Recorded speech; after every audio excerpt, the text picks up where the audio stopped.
Atomic Habits, James Clear, Book Summary, Notes, and Highlights. The book in 3 sentences. 1. Real change comes from the compound effects of hundreds of small decisions or habits that over time accumulate to produce remarkable results. 2. To achieve our goals, we need to first build systems made of single processes and habits that will take us to our goals. 3. Habits are the compound interest of self-improvement. It's the good and bad things that we do each and every day that compound over time to create real change. Impressions. This book helped me understand the difference between systems and goals and why the former is more important. By making small habits a part of our identity, we can, over time, get to our goals, no matter how big or small they are. Who should read it? There's really no limit to who should read Atomic Habits. We're all made of habits. Therefore, this book is inherently about our behaviors and what all of us do every day. That being said, you'll really enjoy this book if 1. You care about achieving your goals. 2. You want to deliberately change your habits. 3. You want to discover how habits are formed. 4. You want to know how you can build systems that will support your goals. How the book changed me. It helped me build healthy habits like going to the gym or taking my supplements.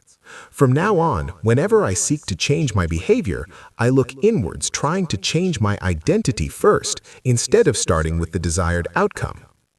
I realized that systems are more important than goals, since systems are what really takes us to our goals. Remember, journey before destination.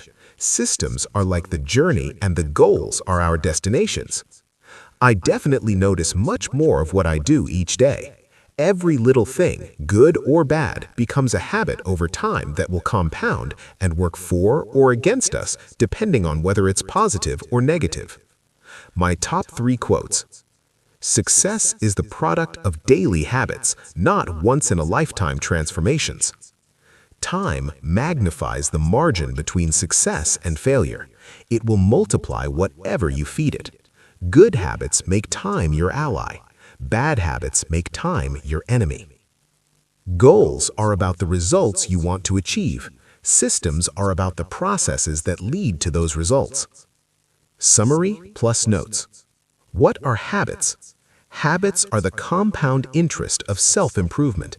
And when we repeat 1% errors day after day through replicating poor decisions, duplicating tiny mistakes, and rationalizing little excuses, our small choices compound into toxic results.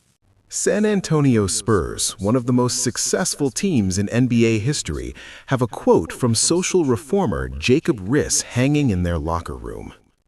"When nothing seems to help, I go and look at a stonecutter hammering away at his rock, perhaps 100 times without as much as a crack showing in it. Yet at the 101st blow, it will split in 2. And I know it was not that last blow that did it, but all that had gone before." Adopt a systems-first approach instead of focusing on goals. Goals are about the results you want to achieve. Systems are about the processes that lead to those results. The goal in any sport is to finish with the best score, but it would be ridiculous to spend the whole game staring at the scoreboard. The only way to actually win is to get better each day. In the words of 3-time Super Bowl winner Bill Walsh, the score takes care of itself. The same is true for other areas of life. If you want better results, then forget about setting goals. Focus on your system instead. Goals are good for setting a direction, but systems are best for making progress. A handful of problems arise when you spend too much time thinking about your goals and not enough time designing your systems. A systems-first mentality provides the antidote. When you fall in love with the process rather than the product, you don't have to wait to give yourself permission to be happy. You can be satisfied any time your system is running. And a system can be successful in many different forms, not just the one you first envision. The purpose of setting goals is to win the game. The purpose of building systems is to continue playing the game. True long-term thinking is goalless thinking. It's not about any single accomplishment. It is about the cycle of endless refinement and continuous improvement. Ultimately, it is your commitment to the process that will determine your progress. You do not rise to the level of your goals. You fall to the level of your systems. To form good habits, make them a part of your identity. Our habits should be a part of our identity and the starting point of building it. Most of us get this wrong. We start with outcomes and work backwards towards our identity. But when a habit comes from who we are, it serves as the best form of intrinsic motivation. For example, I had to change my thinking regarding eating healthy. Before reading Atomic Habits, I was thinking that if I want to reduce my belly fat, I must follow Tim Ferriss's slow-carb diet, which will make me a healthy person. Outcome to identity. But a correct identity-based approach would be for me to think that I'm a healthy person. Therefore, as a healthy person, I'll eat wholesome food and exercise regularly, which will then lead to reduced belly fat. Identity to outcome. Most people don't even consider identity change when they set out to improve. They just think, I want to be skinny. Outcome. And if I stick to this diet, then I'll be skinny. Process. They set goals and determine the actions they should take to achieve those goals without considering the beliefs that drive their actions. They never shift the way they look at themselves, and they don't realize that their old identity can sabotage their new plans for change. Behind every system of actions is a system of beliefs. The goal is not to read a book. The goal is to become a reader. The goal is not to run a marathon. The goal is to become a runner. The goal is not to learn an instrument. The goal is to become a musician. Many people walk through life in a cognitive slumber, blindly following the norms attached to their identity. I'm terrible with directions. I'm not a morning person. I'm bad at remembering people's names. I'm always late. I'm not good with technology. I'm horrible at math, and 1,000 other variations. When you have repeated a story to yourself for years, it's easy to slide into these mental grooves and accept them as a fact. Over the long run, however, the real reason you fail to stick with habits is your self-image gets in the way. This is why you can't get too attached to one version of your identity. Progress requires unlearning. Becoming the best version of yourself requires you to continuously edit your beliefs and to upgrade and expand your identity. Your identity emerges out of your habits. You are not born with preset beliefs. Every belief, including those about yourself, is learned and conditioned through experience. More precisely, your habits are how you embody your identity. When you make your bed each day, you embody the identity of an organized person. When you write each day, you embody the identity of a creative person. When you train each day, you embody the identity of an athletic person. Whatever your identity is right now, you only believe it because you have proof of it. If you go to church every Sunday for 20 years, you have evidence that you are religious. If you study biology every night for 1 hour, you have evidence that you are studious. If you go to the gym even when it's snowing, you have evidence that you are committed to fitness. The more evidence you have for a belief, the stronger you will believe it. This is a gradual evolution. We do not change by snapping our fingers and deciding to be someone entirely new. We change bit by bit, day by day, habit by habit. We are continually undergoing microevolution of the self. Each habit is like a suggestion. Hey, maybe this is who I am. If you finish a book, then perhaps you are the type of person who likes reading. If you go to the gym, then perhaps you are the type of person who likes exercise. If you practice playing the guitar, perhaps you are the type of person who likes music. Every action you take is a vote for the type of person you wish to become. Building better habits isn't about littering your day with life hacks. It's not about flossing one tooth each night or taking a cold shower each morning or wearing the same outfit each day.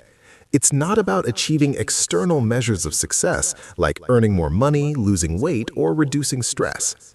Habits can help you achieve all of these things, but fundamentally, they are not about having something, they are about becoming someone. Ultimately, your habits matter because they help you become the type of person you wish to be. They are the channel through which you develop your deepest beliefs about yourself. Quite literally, you become your habits. There are 4 laws of behavior change that we can use to create good habits and break the bad ones. A single habit is made of a cue, craving, response, and reward, and these components are formed according to the 4 laws of behavior change. 1. Make it obvious. The habit needs to be effortless for us and require no active thinking. For example, when I had a hard time remembering to take my vitamin D pills, I realized that the problem was that I kept these pills on the other side of the kitchen. Once I put them in the obvious spot that I couldn't miss, I started taking them more regularly. 2. Make it attractive. If the habit is unattractive, we likely won't have enough willpower to do it over and over. Therefore, you should come up with some ways to make the habit attractive, even if it's something hard like going to a gym or studying for long hours. For me, it was restricting my fantasy audiobooks listen time to when I was at the gym, which made the whole workout thing much more pleasurable. 3. Make it easy. The less friction there is between you and the habit, the greater the chances are that you'll actually do it. This applies to simple things like packing your gym bag a day before you want to go to the gym or preparing a healthy meal to make sure that you don't order another takeaway. 4. Make it immediately satisfying. Our brain rewards immediate returns, so it's good to come up with something simple that brings us joy right after we perform our habit. Every time I go to the gym, I hop into a pool and spend 10 to 20 minutes in a spa. I know that it sounds a bit excessive, but this little routine makes me much more optimistic about spending an hour or 2 in the gym. It takes time to build a habit or break a bad one, and that's why most people quit halfway. Time magnifies the margin between success and failure. It will multiply whatever you feed it. Good habits make time your ally. Bad habits make time your enemy. If you find yourself struggling to build a good habit or break a bad one, it is not because you have lost your ability to improve. It's often because you've not yet crossed the plateau of latent potential. Complaining about not achieving success despite working hard is like complaining about an ice cube not melting when you heated it from 25 to 31 degrees. Your work was not wasted, it's just being stored. All the action happens at 32 degrees. If you're still having trouble determining how to rate a particular habit, here is a question I like to use. Does this behavior help me become the type of person I wish to be? Does this habit cast a vote for or against my desired identity? Habits that reinforce your desired identity are usually good. Habits that conflict with your desired identity are usually bad. Many people think they lack motivation when what they really lack is clarity. It is not always obvious when and where to take action. Disciplined people are better at structuring their lives in a way that does not require heroic willpower and self-control. In other words, they spend less time in tempting situations. The people with the best self-control are typically the ones who need to use it the least. It's easier to practice self-restraint when you don't have to use it very often. So yes, perseverance, grit, and willpower are essential to success. But the way to improve these qualities is not by wishing you were a more disciplined person, but by creating a more disciplined environment. It is easy to get bogged down trying to find the optimal plan for change, the fastest way to lose weight, the best program to build muscle, the perfect idea for a side hustle. We are so focused on figuring out the best approach that we never get around to taking action. As Voltaire once wrote, the best is the enemy of the good. If the motion doesn't lead to results, why do we do it? Sometimes we do it because we actually need to plan or learn more. But more often than not, we do it because motion allows us to feel like we're making progress without running the risk of failure. Most of us are experts at avoiding criticism. It doesn't feel good to fail or to be judged publicly, so we tend to avoid situations where that might happen. And that's the biggest reason why you slip into motion rather than taking action. You want to delay failure. It's easy to be in motion and convince yourself that you're still making progress. You think, I've got conversations going with 4 potential clients right now. This is good. We're moving in the right direction. Or, I brainstormed some ideas for that book I want to write. This is coming together. Motion makes you feel like you're getting things done, but really, you're just preparing to get something done. When preparation becomes a form of procrastination, you need to change something. You don't want to merely be planning, you want to be practicing. If you want to master a habit, the key is to start with repetition, not perfection. You don't need to map out every feature of a new habit, you just need to practice. This is the first takeaway of the third law. You just need to get your reps in. The greater the obstacle, that is, the more difficult the habit, the more friction there is between you and your desired end state. This is why it is crucial to make your habits so easy that you'll do them even when you don't feel like it. If you can make your good habits more convenient, you'll be more likely to follow through on them. Certainly, you are capable of doing very hard things. The problem is that some days you feel like doing the hard work, and some days you feel like giving in. On tough days, it's crucial to have as many things working in your favor as possible so that you can overcome the challenges life naturally throws your way. The less friction you face, the easier it is for your stronger self to emerge. When I walk into a room, everything is in its right place, Knuckles wrote. Because I do this every day in every room, stuff always stays in good shape. People think I work hard, but I'm actually really lazy. I'm just proactively lazy. It gives you so much time back. We are more likely to repeat a behavior when the experience is satisfying. This is entirely logical. Feelings of pleasure, even minor ones like washing your hands with soap that smells nice and lathers well, are signals that tell the brain, this feels good, do this again next time. Pleasure teaches your brain that a behavior is worth remembering and repeating. Every habit produces multiple outcomes across time. Unfortunately, these outcomes are often misaligned. With our bad habits, the immediate outcome usually feels good, but the ultimate outcome feels bad. With good habits, it is the reverse. The immediate outcome is unenjoyable, but the ultimate outcome feels good. The French economist Frédéric Bastiat explained the problem clearly when he wrote, "It almost always happens that when the immediate consequence is favorable, the later consequences are disastrous, and vice versa. Often, the sweeter the first fruit of a habit, the more bitter are its later fruits." Put another way, the costs of your good habits are in the present. The costs of your bad habits are in the future. The brain's tendency to prioritize the present moment means you can't rely on good intentions. When you make a plan to lose weight, write a book, or learn a language, you are actually making plans for your future self. And when you envision what you want your life to be like, it is easy to see the value in taking actions with long-term benefits. We all want better lives for our future selves. However, when the moment of decision arrives, instant gratification usually wins. You are no longer making a choice for future you, who dreams of being fitter or wealthier or happier. You are choosing for present you, who wants to be full, pampered, and entertained. As a general rule, the more immediate pleasure you get from an action, the more strongly you should question whether it aligns with your long-term goals. Here's the problem. Most people know that delaying gratification is the wise approach.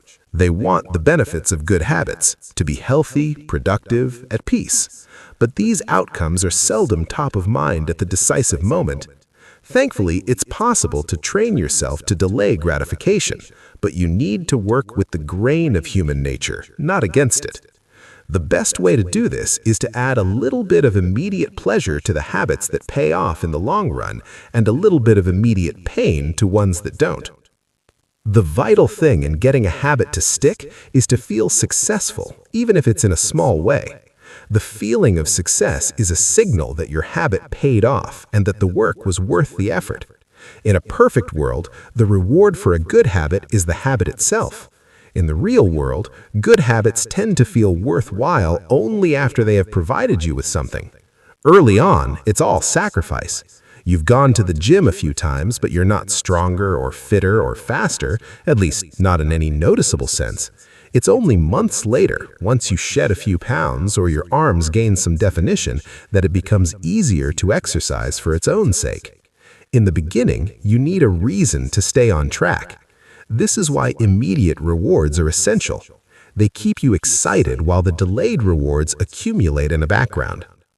Immediate reinforcement can be especially helpful when dealing with habits of avoidance, which are behaviors you want to stop doing. It can be challenging to stick with habits like no frivolous purchases or no alcohol this month, because nothing happens when you skip happy hour drinks or don't buy that pair of shoes. It can be hard to feel satisfied when there is no action in the first place.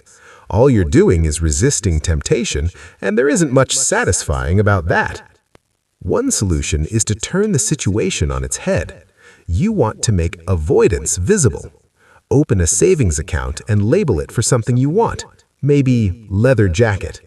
Whenever you pass on a purchase, put the same amount of money in the account. Skip your morning latte? Transfer $5. Pass on another month of Netflix? Move $10 over. It's like creating a loyalty program for yourself. The immediate reward of seeing yourself save money toward the leather jacket feels a lot better than being deprived. You are making it satisfying to do nothing. It is worth noting that it is important to select short-term rewards that reinforce your identity, rather than ones that conflict with it. Buying a new jacket is fine if you're trying to lose weight or read more books, but it doesn't work if you're trying to budget and save money. Instead, taking a bubble bath or going on a leisurely walk are good examples of rewarding yourself with free time, which aligns with your ultimate goal of more freedom and financial independence. Similarly, if your reward for exercising is eating a bowl of ice cream, then you're casting votes for conflicting identities, and it ends up being a wash. Instead, maybe your reward is a massage, which is both a luxury and a vote toward taking care of your body. Now, the short-term reward is aligned with your long-term vision of being a healthy person. Eventually, as intrinsic rewards like a better mood, more energy, and reduced stress kick in, you'll become less concerned with chasing the secondary reward. The identity itself becomes the reinforcer.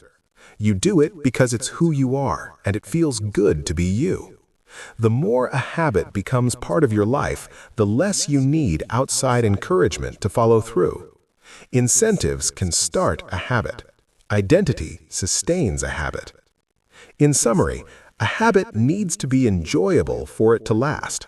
Simple bits of reinforcement, like soap that smells great, or toothpaste that has a refreshing mint flavor, or seeing $50 hit your savings account, can offer the immediate pleasure you need to enjoy a habit.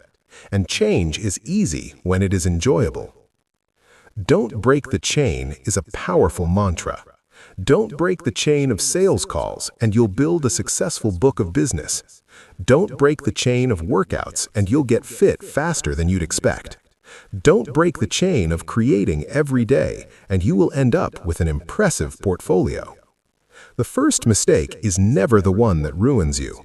It is the spiral of repeated mistakes that follows. Missing once is an accident. Missing twice is the start of a new habit. You don't realize how valuable it is to just show up on your bad or busy days. Lost days hurt you more than successful days help you.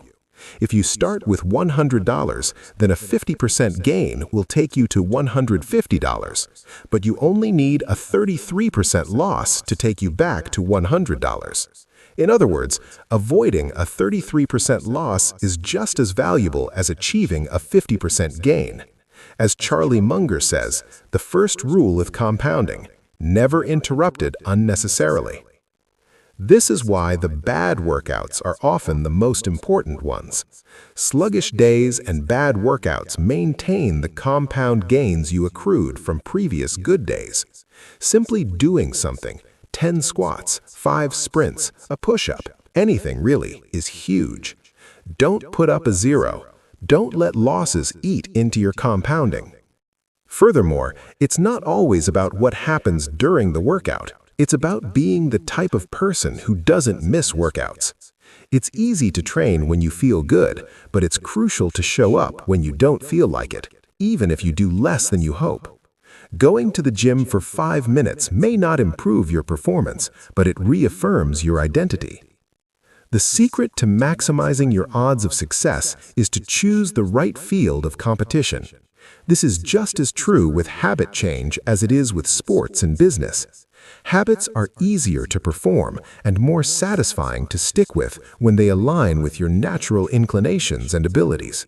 Like Michael Phelps in the pool or Hisham El Garouj on the track, you want to play a game where the odds are in your favor. When you can't win by being better, you can win by being different. By combining your skills, you reduce the level of competition, which makes it easier to stand out. You can shortcut the need for a genetic advantage or for years of practice by rewriting the rules. A good player works hard to win the game everyone else is playing. A great player creates a new game that favors their strengths and avoids their weaknesses. At some point, it comes down to who can handle the boredom of training every day, doing the same lifts over and over and over again. People talk about getting amped up to work on their goals. Whether it's business or sports or art, you hear people say things like, "It all comes down to passion," or "You have to really want it." As a result, many of us get depressed when we lose focus or motivation because we think successful people have some bottomless reserve of passion. But this coach was saying that really successful people feel the same lack of motivation as everyone else. The difference is that they still find a way to show up despite the feelings of boredom. As Machiavelli noted, men desire novelty to such an extent that those who are doing well wish for a change as much as those who are doing badly. I can guarantee that if you manage to start a habit and keep sticking to it, there will be days when you feel like quitting. When you start a business, there will be days when you don't feel like showing up. When you're at the gym, there will be sets that you don't feel like finishing. When it's time to write, there will be days that you don't feel like typing.